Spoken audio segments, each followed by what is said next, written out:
আর্জেন্টিনাকে রেফারি সুবিধা দিয়েছে, ডাকাতি করে ম্যাচ জিতেছে এমন সমালোচনা করছে এক পক্ষ। তারা আসলে নিয়মটা জানে তো, নাকি নিয়ম না জেনে যা ইচ্ছে তাই বলছে? চলুন সালারটা কেন ফাউল কল করা হলো না আর আর্জেন্টিনারটা কেন ফাউল ধরা হয়েছিল সেই আলাপে আসা যাক।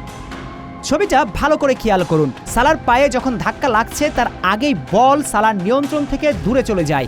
আবারও বলছি, সালার পায়ে আঘাত করার আগেই বল সালার নিয়ন্ত্রণের বাহিরে। এমন পরিস্থিতিতে ফিফার নিয়মটা স্পষ্ট। ডিফেন্ডার যদি ডিবক্সের মাঝে নিখুঁত টাইমিংয়ে খেলোয়াড়ের শরীর বা পায়ে আঘাত করার আগেই বল স্পর্শ করে ক্লিয়ার করে দেয়, তবে সেটি বৈধ ট্যাকেল। বল চলে যাবার পর অনিচ্ছাকৃতভাবে দুজনের মাঝে যে ধাক্কাধাক্কি হয় তা ফাউল হিসেবে গণ্য হবে না। তাহলে লক্ষ্য করুন, সালার পায়ে যখন আঘাত লেগেছে তার আগেই বল সালার নিয়ন্ত্রণের বাহিরে।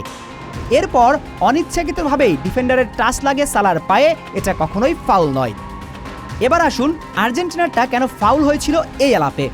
এক্ষেত্রে পরিস্থিতি ছিল পুরোটাই ভিন্ন, কারণ লিসান্দ্রো মার্টিনেজের বল দখল হারানোর পেছনের মূল কারণ ছিল প্রতিপক্ষের ফাউল।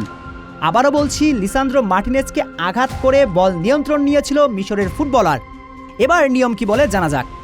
কোনো খেলোয়াড়ের পায়ে যখন বলের পূর্ণ নিয়ন্ত্রণ থাকে এবং প্রতিপক্ষের ডিফেন্ডার বল স্পর্শ করার আগেই সেই খেলোয়াড়কে ধাক্কা দেয় বা আঘাত করে বল কেড়ে নেয়, তখন সেটি স্পষ্ট ফাউল। অর্থাৎ আর্জেন্টিনা একেবারে ফুটবলীয় নিয়মেই জিতেছে, তাই এই ম্যাচ নিয়ে অন্যদের কান্নাকাটি করে খুব বেশি লাভবান হওয়া যাবে না।